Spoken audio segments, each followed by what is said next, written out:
هیڅوک هم نشته، بس کور کې ماشومان بچي وژاړم، بیا بچو ته وایم زه خیر. ګرانو کتونکو سلامونه کوم. ملب خان شیرپو ویلفیر فاونډیشن د خپل وس مطابق د دغه بې وسه بې کسه بې څوکه کونډو رونډو سره خپل تعاون جاري ساتلی. یو ورور د اتمانځو نه راغلی راشه دې خواته او دی وایي چې زما یوه لورکۍ ده، یو مې زوی دی، لورکۍ مې چې کومه ده نه هغه ذهني ټیک نه ده، کور والی وفات شوي دي، ژوند مې ډېر د کړمو سره دی. او جی او څنګه ژوند تېرېږي څه وایي؟ ژوند خو جي ډېر بس خراب تېرېږي او لور مې لیونی شان ده، ګډه وډه ده او بس یو مې زوی دی ماشوم او بس کور هم داسې ګډ وډ دی، بس غریبي ده ډېره زیاته. کور والی کله وفات شوې ده؟ 2 کال شو جي. او لور دې لیونی ده څنګه؟ او لږه ذهني خرابه ده. ذهني به ده 2 بچي دي؟ او جي 2 بچي مې دي. دلته رالې؟ او جي دلته راغلم. انشاءالله ستا کور ته به مونږ درځو نه والی ګوت. ها تاسو چې د کوم ځای؟ نیاګانو کې نیاګانو کې دي؟ کوم وخت نه دلته راځئ؟ په ورځ کې راغلم مسخ کار یو اوس راغلم. پروس کال راغلی وي؟ کال یو ځل راغلم بیا مې زوی څه دې وړلي وو پروس کال؟ غوړي مې وړلي او سخ کال اوس راغلم. اوس په لومړي ځل لارې صحیح شو. والې ښه تاسو چې د کوم ځای؟ د تورمزو. خو غټې رو جوړی نو د هغې ټایم بس کېدو کېدو نو هغه بیا دغلته لوړی شي. تورمزو کونډه یې؟ 5 بچي مې دي. کوم کونډه یې؟ تاسو هم کونډه یې جي؟ تاسو ته ما کونډه. او ته؟ او زه هم کونډه یم جي. بل کال به م راتلم څه به راله راکوله اوس هم رالم. بچي دې څو دي؟ 5 بچي مې دي. ستاسو ګټه وټه سره؟ زموږ ګټه وټه به دغه ده چې ته خیر زکات صدقات بوله مې ودونه کړي دي بیل دي رانه یو مې مصریتوب ته کښېنولي شاګرد دي. ګرانو کتونکو په دې سوچ پکار دی چې یو زنانه کونډه ده، خاوند یې نشته، واړه واړه بچي دي، د ګټې وټې څوک نشته. تاسو دې سوچي نه وکړئ چې ملب خان شیرپو ته به خور مور داسې کیمرې ته ودرې دا مې ټولې خویندې میندې دي، خدای دې څوک نه محتاجه کوي. د دې خبرو نه روزه مړه 21مه صدي را خلک کم ځای ته ورسېدل، پاکستان او بیا پښتونخوا بیا د حکمرانانو دا ملک کم ځای ته ورسو. خبر یې چې ګراني دلته څومره ده؟ د دې ښځو د ژوندونو نه خبر یې؟ د دې ښځو د مجبورو نه خبر یې؟ د بچو نخره یې ګورې؟ دا د دوی نه تپوس کوې. کونډه یم او واړه بچي مې دي، دلته په پیله ځل باندې رالمه. د کوم ځای یې؟ ډګرامه تورمزو ډګرام. تاسو مې تورمزو یې؟ په پیله ځل رالم. 4 واړه مې دي، 3 جینکۍ یو هلک مې دي. دلته په لومړي ځل رالې؟ لومړي ځل رالم. 4 جینکۍ دي؟ 4 نه 3 جینکۍ مې دي یو هلک مې. نو ګټه وټه هم څه ده؟ هېڅ هم یې نشته دی، بس تا او ما راکوي او بس درکوي ګاونډ خلک درکوي څه؟ د ګاونډ خلک نه راکوي، نه خپل مین نه سره لاس امداد کوي. نو بس داسې څوک ماښامې څنګه وي؟ بس څوک را لږ لږ انګولې روړي، بس په هغې باندې وخت تېر کړو. کوڅې کوڅې ته بچي هم ګوري؟ پلارونو بیا هم ښه وه؟ هېڅوک هم نشته، بس کور کې ماشومان بچي وژاړم، بیا بچو ته وایم زه خیر. خپل وخت مې تېر کړو په هغه لږ لږ انګولې باندې، خلک پوچي پوچي کاسه کې روړ. تاسو چې د کوم ځای؟ زه چې د دې بدوانې یم او خاوند مې مړ دی او 8 کال یې وشو. کونډه یې؟ کونډه یې 5 واړه مې دي، یو هلک دی او 4 مې جینکۍ دي. 4 جینکۍ دي. ژوند څنګه روان دی؟ ژوند بس څه تېرېږي، خو بغیر نارینه نه څه زندګي، پردی خدمت کوم. نن مې جامې استري کړې، چا له جامې مینځم، چا له استري کوم، هر یو مزدوري بس کوم او بس د خپلو وړو بچو له یې راوړم. ماشومان دي راته بس ناست دي، د الله په اسره زما په اسره دي، بل اسره هم نشته. ماښام چې وي او د لکه نور هم دسترخوان یې ډکې وي که نه؟ بس بې پلاره څه زندګي، خو بس الله یې ورکوي هغه ماښامې بس څه خوار ماښامې چا سره وړلي هغه وخورو، چې څه په خپله هم څه وس کېږي پاخه کوکنې نو بس هغه یو بل کوڅې ته ګورو. رامخکې شه. ګرانو کتونکو دا زنانه خو به پېژنې 7 لوریانې دي، په 7 کې 3 معذوره دي. 7 لوریانې دي، په هغې کې 3 معذوره دي.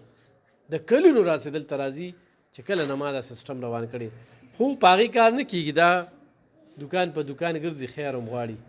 بعضې خغدار خلکه مورې خوا شاوې شړه مور هم خلکه نه وي، شابه ځه شابه. خو د دا ښځه درته ښیم چې دا ډېره ضرورتمند ده، د دې کور کې 7 جینکۍ دي. داسې ده بچې مې ټول 3 معذوران دي، بیماران دي، د جټکو بیماران دي، لاسونه یې ګوډ شل دي، پله مې شوګر دی، سابندي مې ده. بله ورځ هغه د ورس چترال کورونو ډاکټر له لاړم، د الله د نامې دوی راکړه او داسې هر وخت ناجوړه یم، نیکانو کره سي کار هم نشم کولی. نو هغوی راته وینا کنځلې کوي، نو را پرېوتم، نو خپه مې خوږ شوه، ټکونه پکې رالل. بیا دلته رالم په جړا باندې، نو دوی راله اوړه موړه راکړل، نو ټیم دې تېرېږي پرې، خو د ده په هغه باندې نور موږ سره څوک نه امداد کوي، نه خپل کوي نه پردي، په خپلو کره ورځو خیرې کنځلې راته کوي. نو نیکانو ته وایي نو خدای مې تباه برباد کوي، تاسو له موږ رقمې پورې درکړو، نه چای نه روټۍ هېڅ هم نه، بس دغه ټیم داسې ګزاره حال دی چې نه چای پخو نه بل څه وي، بس دغه ډوډۍ نوړۍ د شپې ماښامې داسې ګډوډ یو، دغه پېشمني پخه کړو چې یاره ورځ راباندې ډېره ګډه وډه یو.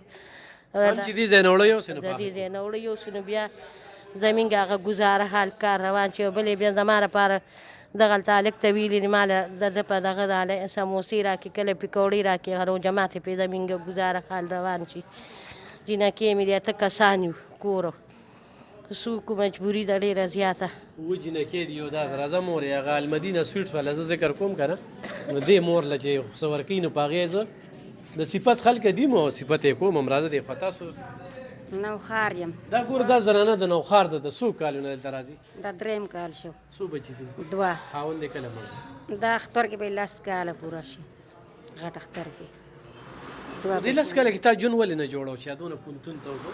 څوک پردي بچي څوک ساتي، د خپلو بچو سره ګرځي، یو بل راکړي رپې چې را لوی بشي.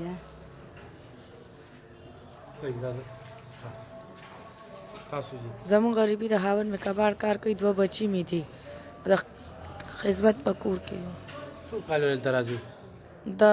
دا سخت کال راغلی مو، دا کال راغلم. بل کال هم راغلی؟ بل کال هم پوجې وړو وړو. کور خپل دی؟ نه خدمت دی. ته خدمت کې؟ هغې کې څه درکوي نه؟ نه خانان نشته، د کور په سر بس کور کې اوسېږې په هغې خدمت کوي. راځه ښه جي. تاسو جي؟ زه کونډه یم، خانانو که کار کوم د کور په سر لګه، دویم کور په سر لګیا وي، زه هم لګیا یم. 5 بچي مو دي، اوس هم نن جندي ته لاړم، ساګ مې راوړو، هغه هم په نغري پرېښوده، زه ترې ووتم، که پوخ یې که ومې بس اوس د دې ځای نه وړی ویسم، دا به زه هغږم بیا به یې پخوم. بیا به پخې غټ وریجې ځان سره یو ځای مخکې یې چېرته وړلي؟ بل کال یې راغلی وم، موږ سره که دومره وړه نه وه چې هغه ګلې مو وې. بل کال چې دلته راغلی وې ژوند ښه روان و بیا؟ هر څه دې راکړي دي. دې کال د ړومبې ځل دی؟ لکه پرون راغلم راتې نه که نه نن بیا رالم. دا والې ښه راځئ راځئ دې خوا ته له دې خوا راشه. څو کالونه راځي؟ 3 کاله مې وشو. څو بچي دي؟ 2. خاوند دې کله مړ دی؟ ډېر وخت یې وشو. ډېر وخت نه؟ اوسته درک مې نه لګېږي، بس دلته راشو دا وړم له تاسو راکړم، سخت کال مې په پیله ځل راکړلو او ډېرې مودې نه راکوئ، الله هم خوشحاله کړه. ته هم خدمت کوې؟ پردي کور کې. پردي کور راشه دې خوا ته تاسو جي؟ زه کونډه یم، شیرپو یم. شیرپو یې؟ څو کالونه راځي؟ زما دا وړومبی کال دی چې راځم، اوس مې خاوند مړ دی. څو بچي دي؟ زما 7 واړه دي. 7 واړه دي؟ نو ګټه وټه نه کوي؟ نو ماشومان دي که نه ټول واړه دي، او جینکې مې 2 غټې وي، هغه مې واده کړي دي نه، او یوه ماشومه لور مې ده، اوس راسره کور کې ټولو کشره ده، او 4 هلکان دي. نو جن څنګه روان دی؟ نو هېڅ هم نه کوي. په کلي کې دا خان زکات ورکوه، مال یې پکې نه دی راکړی چې زه پکې اوس کونډه یم، او مخکینو خلکو سره د لیکلو نو هغوی یې ورکړلې، 10,000 روپۍ یې ورکړلې، او مال یې هېڅ هم کونډې له یې پکې ورنه کړې؟ مال یې پکې نه دی راکړی، غریبانانو له یې هم ورکړل، کونډو له یې هم ورکړلې، او مال یې پکې دا ځړولې بیخي نه دی راکړی. الله اینې هر څه اینې که نه. تاسو د کوم ځای؟ د کڼیور بادرخان کړی. څو کالونه دلته راځي؟ 1.5 کال هم شوي. 1.5 کاله؟ 1.5 کال پکې څنګه راغلی؟ 13 کال راغلی؟ 13 کال هم راغلی. 13 روژه کې راغلی وي؟ 13 روژه کې. هغې نه بله روژه کې هم راغلی وي؟ راغلی. نو دا 1.5 کال له څه شو؟ 2 کال. سبق وې ته؟ نه سبق خو نه مې پرېوستی مې دی اوس. نو سکول ته نه ځم، مدرسې ته ځم، 3مه درجه کې یم. پلار دی؟ پلار مې مړ دی، 3 کال یې وشو چې مړ شوی. په ټوله مشرۍ خور یم، یو مې ورور دی او 3 خویندې. دې ځل دی خو دویم ځل دی چې راځي که نه؟ صحیح نو جون څنګه تېرېږي لږ ګټه وټه هم څه ده ارور دی کوي اوس هغه صرف دغه ټاټکې مزدوري هر څه کوي پلار مې نشته اوس دغه دال ساګ هر څه خورو ګرانو کتونکو تاسو دغه زنانه خبرې واورېدې په دغه زنانو کې یوه زنانه چې کومه ده چې وي خاوند مې شته او پردي خدمت کوو په هغه خدمت باندې کور کې ژوند کوو بس یوې نور ټولې کونډې وې او یوې زنانه هم پکې دونه وې چې زما بچي مزدوري کوي یو ماله روړي دا قسمه خلک افغان شیرپا ویلفیر فاونډیشن ته راځي نه پوهېږو چې تاسو د زکات حقدار څوک ګڼئ د خیرات حقدار څوک ګڼئ د دې خلکو نه د بېنظیر انکم سپورټ پروګرام نه پیسې شته نه وزیر اعلی اعلان کړی نه ورته هغه 10,000 روپۍ میلو دي انتخابي مجبورۍ تنګ دستی دې ځای ته راوستي اوس هغې خلکو ته هم دا یو خبره کوم چېرته د علماو نه تپوس وکړئ اسلام څه وایي چې چا سره موږ امداد کوو تاسو سره دا بعضې خلکو ته خو صرف دا خبر یادي چې یو لاس نه بل لاس خبر نشي او زنانه ولې کیمرې ته راځي دا د دې زنانو نه تپوس وکړه چې په دې ماښام باندې خپله کټوې پرېږدي بلکې کټوې څه وینو نو څه به دلته کې راشي او دا موږ چې ورکوو دا موږ تاسو ته ښایو چې دې نه عبرت واخلئ چې زکاتونه ورکړئ خو زه د عمرزو دومره خلک را روان دي خو د عمرزو د خانانو زکاتونه ورکړل نو دلته کې به غربت